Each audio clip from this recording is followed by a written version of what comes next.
This event happened to me back in the summer of 1989 on a remote speck of land in Pawnee, Kansas, back when I was 30 years old. It was early evening and the sun was setting. There was a warm breeze outside, which I remember clearly because I had just burnt a bag of popcorn in my defective microwave and had flung open the windows to air out the kitchen. I don't remember what I left the house to go and find, but after tossing the burnt bag of popcorn into the trash, I recall exiting out the back door and walking towards the barn. I remember hearing a noise off to my left in the field, like a faint cough, but I ignored it. My mind was focused on other things, and I wasn't even remotely worried about a complete stranger could have been wandering across my property. As it turns out, I should have been. When I exited the barn and made my way back towards the house, I stopped dead in my tracks as I made eye contact with a very large and extremely unkempt bearded man, perhaps 10 yards away from me. Judging by the amount of gray on his beard, I determined him to be 60 or older. He was barefoot, wearing stained overalls in addition to suspenders over his bare torso, which struck me as being unnecessary and strange. While his body looked extremely worn down and tired, his eyes were wild and fierce, and full of hunger and malice. In his right hand he carried a hatchet. And before I could form a sentence, I already visualized in my head how many steps it would take for him to reach me. I was alone, a vulnerable young woman, with no one around for miles to hear me scream, trapped out in the open by this man who appeared to have sprung from the grass, blocking the path to my house. I'm not sure how long we stood there in silence, but I recall I was about to ask him what he wanted when the man spoke up. I remember his voice was much deeper and more elegant than I expected it to be. "I'll spare your life for some whiskey." I stammered something, I don't recall what, and the man raised his voice and screamed at me. "Whiskey!" I took a reflexive step back, and the man started stomping towards me. He didn't raise the hatchet, but I'll never forget the hatred in his eyes as he closed the distance between us. That's when it happened. Blood exploded out of the side of his head, and he collapsed onto the grass, making a sound like a grunt as he hit. I might be remembering things slightly out of sequence, but I thought I heard the crack of a rifle echo after he fell, not before. I didn't stop to think or look twice.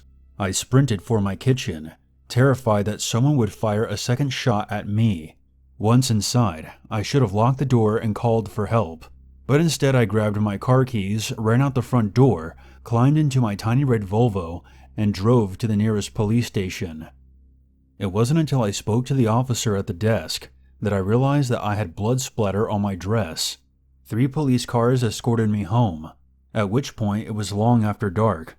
They combed the area with flashlights and discovered a large pool of blood on my back lawn, but there was no body, not even the hatchet. They set up a perimeter and expanded their search, but by the time dawn came and my husband returned, they had found nothing. No trace of the bearded man, or whoever had fired the rifle. They asked me multiple questions about the man and the sound of the gunshot. I suppose they were trying to determine the caliber, and perhaps deduce how far away the gunman had been standing. But the incident happened so fast that there was some information that I just couldn't provide.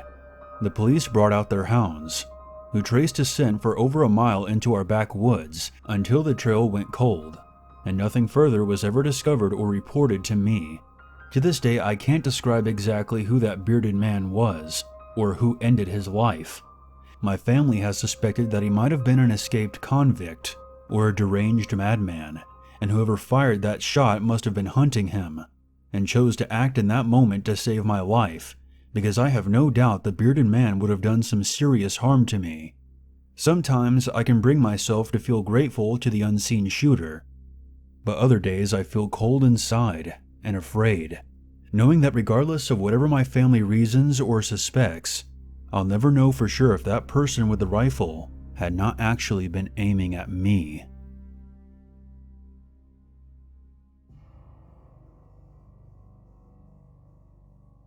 Last year, I took a road trip in my Nissan Altima from Prescott, Arizona to New Orleans To make a long story short, my ex-girlfriend, who was a tattoo artist, was being sued by a guy that she had once inked over an injury that he had apparently sustained during the session. She had asked me to come as a witness on her behalf, as I had been there the night in question. The trip was scheduled to take me between 20 and 22 hours driving along Route 40 East. I popped in my headphones, tossed my bag in the front seat, and started driving before the newspapers had been delivered. It should be noted that the Altima was a two-door coupe, and the only access to the back seat was by folding the front two seats forward. Rarely did I ever have more than one person in the car, and I could hardly ever place anything in the back seat. Most of the time I forgot it was even there. The first part of my trip went smoothly. Traffic was light, the weather was fine, and my playlist was keeping me entertained. And yes, I know that it might seem a bit strange that I listen to my music through headphones while driving instead of using the radio, but that's just how I choose to relax. My first pit stop was in San John, New Mexico, where I refueled and grabbed a bite to eat. Afterwards, I got back in my car, popped my headphones back in, and continued on my way east. Upon returning to the car, I noticed a stale taste in the air, but I dismissed it as a lingering scent from the restaurant. I drove for maybe another hour, when I decided to pull over on the side of the road. I had to make a phone call and take a piss. By that point, I was in Texas, and on a long stretch of highway that was pretty much desert in every direction.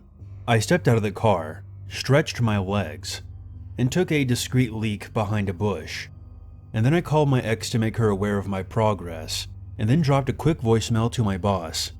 Keep in mind this whole time I'm pacing along the side of the road, but ultimately I was facing my car. There was no one around. And even though every half minute or so another car would pass by, nobody stopped. Before I got back into my car, I put back in my earbuds. I closed the driver's side door and started up the car, fired up the AC, and was just shifting the car into drive when my passenger door slammed shut. My heart leapt into my throat, and I tore my earbuds out and looked over to my right. The front seat was pushed forward, and out of the corner of my eye, I noticed someone walking away from my car. I yelled, "What the fuck?" and spun around in my seat, immediately power locking my doors. The person walking away from my car was a short, disheveled man with thinning hair and a jean jacket with no shirt on underneath, maybe about 50 or so years old. I watched him in my rearview mirror, staggering around like he was drunk. He walked to the middle of the road where he stopped, bent over, and then vomited all over the pavement. That's when I noticed that he was wearing corduroy pants and blue Crocs. He wiped his mouth and turned to look at me. His mouth was kind of lopsided, and he was missing a few teeth. I heard him say something, but I could barely hear it from inside the car. I dialed 911 and gave the operator an estimate of where the guy was and that he tried to get into my car. I watched as the guy began walking off into the desert. Hanging off his belt on his back, I noticed one of those leather pouches retail employees keep utility knives in. I told the operator he had a knife and drove off. Whatever was going on, I didn't want to get involved and potentially get stabbed. I was so shaken up that I didn't stop again until I was running on fumes, playing in my head over and over again how that guy had gotten so close to my car without me noticing. Where did he even come from? The next time I stopped for gas was when it hit me. I didn't smoke, but there was an empty cigarette pack in my back seat. That's why the stale taste had been in the air. He had been lying in my back seat ever since I left San John, and I hadn't even noticed. When the door slammed, he hadn't been trying to get in. He had been getting out. I had been listening to my earbuds the entire time, and I hadn't heard or noticed anything. He could have stabbed me at any point, and I would have never seen it coming. I'm not sure if he was brain damaged or strung out drunk, but whatever he was, thank goodness he didn't decide to hurt me, and that he got out of my car, and I didn't end up transporting him all the way to my destination. I never found out what happened to him or what he wanted. I rarely tell this story to anyone. Most people find it hard to believe and assume that I'm just messing with them, and I wish I was. I haven't listened to my earbuds in the car since.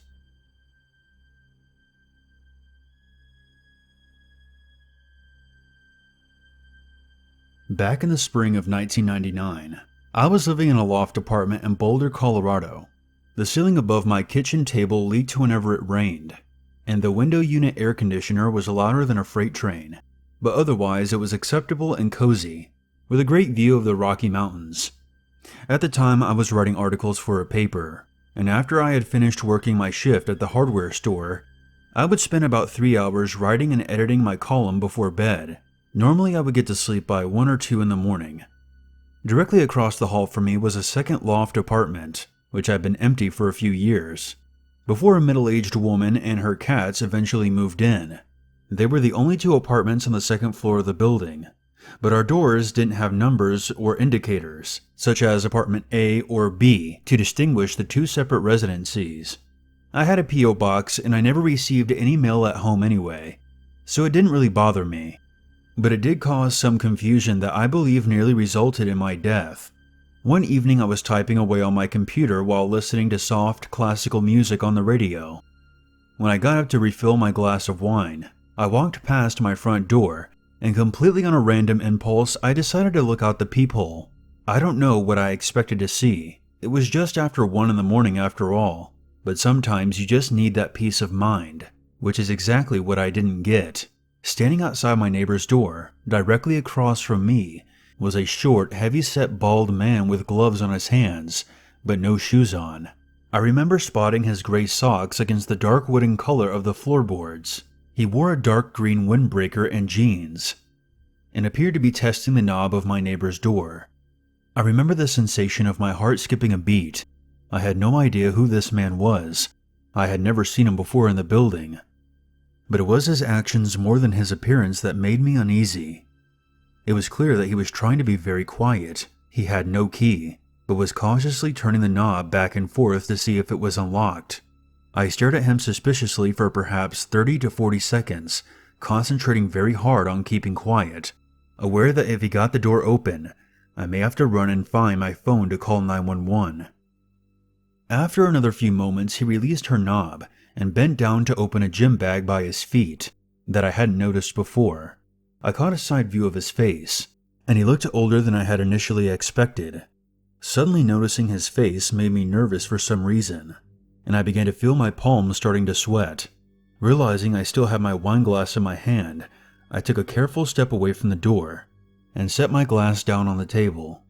I returned to the door, both hands carefully pressed against the wood, as if making to reinforce it. I peered out through the peephole again. My blood froze.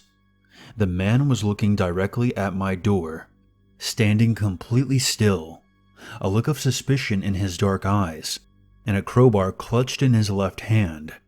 My heart began pounding so loud in my ears, I was convinced that the stranger could probably hear it. The kind of peephole the door had didn't really work only one way, like most of them do nowadays. It just kind of frosted outside of the glass to blur the view of whoever was inside. All the lights in my apartment were out except for my desk lamp. When I stepped away from the door, had he seen the lamp shining through the peephole? And when I stepped back, had he noticed the small pinprick of light vanish? I felt sweat begin to form on the back of my neck as the man took 2 steps forward and jiggled my knob, which was securely locked. I forced myself to stay put, worried that if he made to break in, even with my full weight on the door, I wouldn't be able to prevent him from getting in. The man jiggled the knob twice more, and I was terrified by the fact that we were so close together. Had the door not been there, he would have been able to feel my breath on his skin. I watched as the man again looked up at the peephole. I remember his blue eyes feeling cold, savage, and malicious. I just knew that he intended to cause me or my neighbor harm. That's when the unthinkable happened. He knocked softly 3 times on my door, and I heard him whisper, "Open it." There was no way he could have known for sure that I was there. I imagined he was trying to get a reaction in case someone was standing there, but I was legitimately too terrified to move or speak. In fact, I was barely breathing. It's clear to me that's what he was doing, because when I had been across the room at my computer, there was no way I would have heard that knock. It was a direct threat to whoever was close enough to hear it. The man stood there for maybe another 10 seconds, then he grabbed his bag and headed down the stairs, barely making any noise on the wood, thanks to him not having shoes on. I remember being too afraid to turn my back on the door, terrified that he was bluffing and that he would come back upstairs at any moment. I made myself count to 20 and then I took a deep breath, walked across the room to my desk, and picked up my Nokia cell phone and called the police. Whispering the entire time, I informed the operator that there was a suspicious man right outside my apartment door, but I had barely spoken for a full minute when she informed me that a squad car was already en route to that address. I happened to glance out the window, and I noticed the bald man was standing on the sidewalk beneath me. When he saw me peeking, he waved a hand up at me and then disappeared across the street into an alleyway. I nearly choked on my breath and told the operator exactly where the man had gone. When the police arrived an agonizing slow few minutes later, they searched the alleyway before coming up to interview me and my neighbor. She had called the police a few minutes before I had, because she had seen the shadows of feet coming from under her door in her dark apartment, thanks to the light in the hallway. She revealed that she was in the witness protection program, and before the morning came, she and her cats were taken away by 2 men in FBI jackets, and I never saw her again. I went to the station the following day and provided a description of the man to a sketch artist. To this day, I'm not positive the stranger was specifically looking for my neighbor, but if I had to guess, I would say it wasn't just a burglar looking to rob us. My theory was that because there was no numbers on the doors, he wasn't sure which apartment was hers, and therefore tested both. When he wasn't sure which apartment to break into, he decided to play it safe and leave. To the best of my knowledge, they never caught him. I have nothing but my own personal suspicions, but I suspect my neighbor may have had something to do with the ongoing trial of Whitey Bulger and the Winter Hill Gang.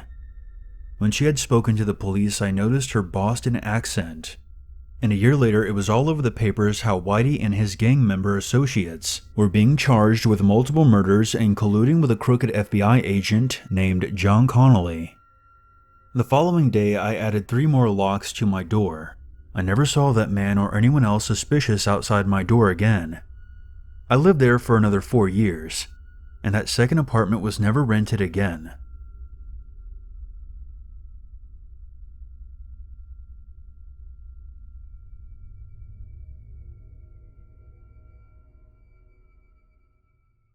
There's always a reason to be afraid.